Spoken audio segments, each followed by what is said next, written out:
Hello everyone. Actually, today we're going to discuss a rather complicated topic, a difficult one. The topic of stuttering, or more specifically, what exactly this issue entails. And we all know the symptoms. It's a speech block, word swap, breath delays, attempts to force it out, trying to force out a difficult word, a challenging letter about the reasons. Actually, previously I thought that speech was 100% skill, and so is stuttering. It's 100% skill, and stuttering too. It's a skill, and it doesn't correlate in any way to any kind of genetic or innate predisposition. But over time, with the accumulation of experience, I am increasingly inclined to believe that stuttering is, to some extent, an innate problem. And to prove this, for example, approximately 100 children, in preschool 100 kids, most of them experience stress. A dog is barking at someone. The age is from 3 to 6, 7, 8 years. Some kids hit by parents. Dysfunctional relationships in the family. Shouting, arguments, scandals. Or dogs are constantly barking. But in the end, only 2% of children start to stutter. Why? It's not about the dog that scared them. It's not entirely 100% of the blame lies on that animal. Because in reality, a quarrel, the dog or something else is just a triggering event. That is, when the child is in the mother's womb, he's not there, as if he hasn't even come into the world. So there are certain processes going on. For example, the mom is experiencing some stress. She feels bad for a certain period of time. And it happens that even in the womb, it appears in 2% of children, genetic predisposition such as to continue stuttering.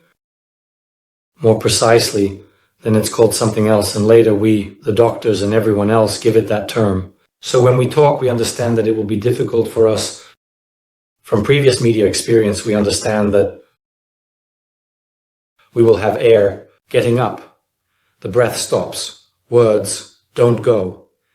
And we will be in the habit of forcing them out. So then it's just a genetic, innate, let's say, not even genetically, but a reverse, a pathology that later activates during the first stage of speech development. So at the age of 4 to 6 years, as a rule, about 90% of people start stuttering at this age, and I'm no exception.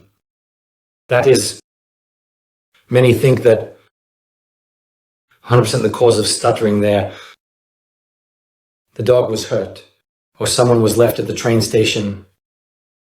He lost his mom and was worried that he would be left behind, that he would get lost, and the child becomes sad.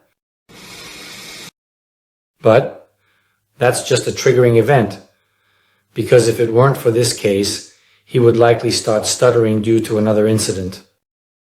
And the cases in a year, maybe just dozens. Any triggering event can, in a way, release or activate this problem, which, let's say, was given to us, even in the womb. That is, we have not yet been born. But there was already a certain embryo in the belly.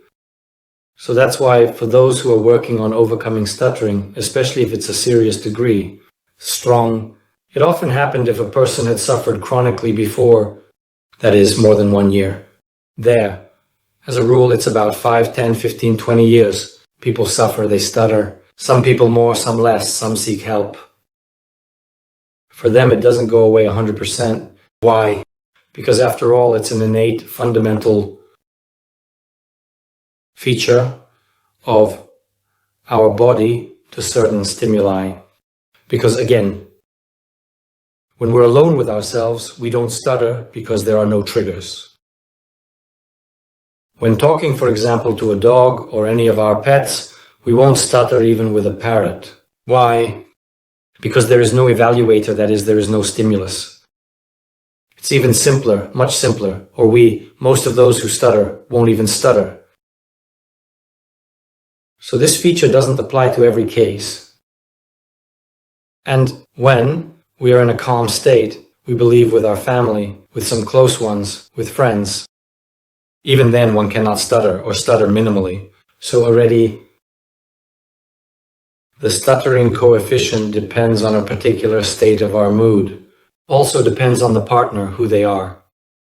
High status or low status. Again, it's about the evaluation, the perception of us, our intelligence, our speech response, and so on. So, in working on correcting speech, we need to take this innate feature into account and not get upset if we manage to get rid of stuttering 100%. For example, I managed to get rid of stuttering by about 90–95%, and it's stable. I'm happy about that, and I worked hard for a few months, and then it became automatic. After half a year, I didn't do anything. If I corrected myself, it was minimal. If I made any mistakes, I corrected them, and then after about 6 months, I didn't do anything. Yeah, and if I corrected myself, it was also minimal. Rarely. I didn't stress myself over it. So, in order to have better dynamics, you need to do less. Don't get upset about the fact that you can't get rid of it 100% because it's just an innate feature. You can always remember that 90% is better than nothing. 95% is better than nothing. Because many of the problems that humanity and, in general, different people have, they are not eliminated 100%, but they can be neutralized as much as possible. Are not eliminated 100%, but they can be neutralized as possible. Can be neutralized as much as possible. So that it interfered with living, it didn't interfere with working, communicating, or building relationships with girls or with clients at work, and so on. That if it interfered, then it's so little, it's as little as it can possibly be. And everything was resolved at the stage of some basic stumbles, just tripping over words. He has already realized that he has an innate peculiarity in his psyche. Let's call it that. To stop the breath, and you need to do something you've practiced before, so that you have a reflex to not stop the breath in these situations. Then we can really achieve the best results. Toby, this satisfied, and in fact, enjoy such results and not try to completely pull it out. This innate peculiarity in yourself, because in most cases it's impossible. Yes, there were cases where with the right approach it worked out. With a slight degree of logophobia. With the right approach, it really worked out to completely get rid of stuttering. But in most cases, this concerns children aged 5 to 8 years, who, in general, have suffered very little mentally, especially those who have suffered little mentally from this condition called stuttering. In fact, the breath just doesn't come. It's simply the body's response to certain stress, irritation, or a situation. That's it. And we need to understand that all we can do is learn to neutralize as much as possible. As much as possible. To neutralize, this is at the very beginning. You only realize that soon this reaction is like the body wants to rush. This can happen to make it so that it doesn't happen, to take a different path. Here, we can indeed really do something.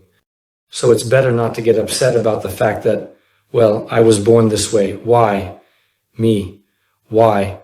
Not my friend. Why not my enemy? Why is this a problem? It only concerns me. I'm the only one. Nobody understands me. I stutter. It's bad. God, I probably won't be able to work normally because of this. I won't have normal relationships because I'm not like that.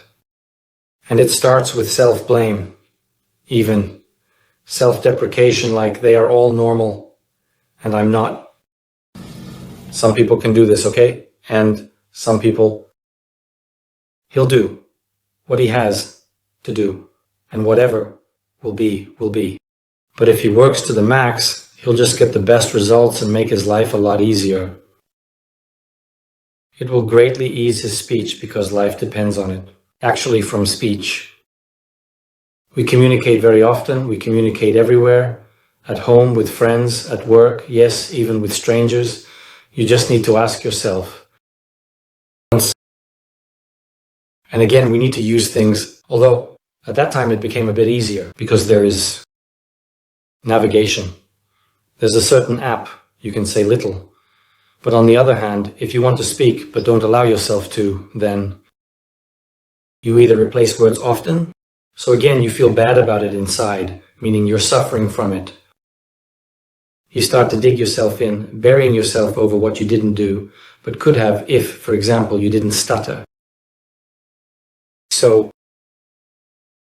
I'm a supporter of doing what you have to do.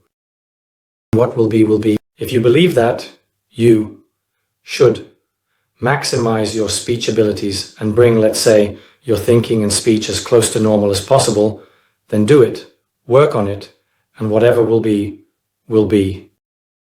Then do it, work on it.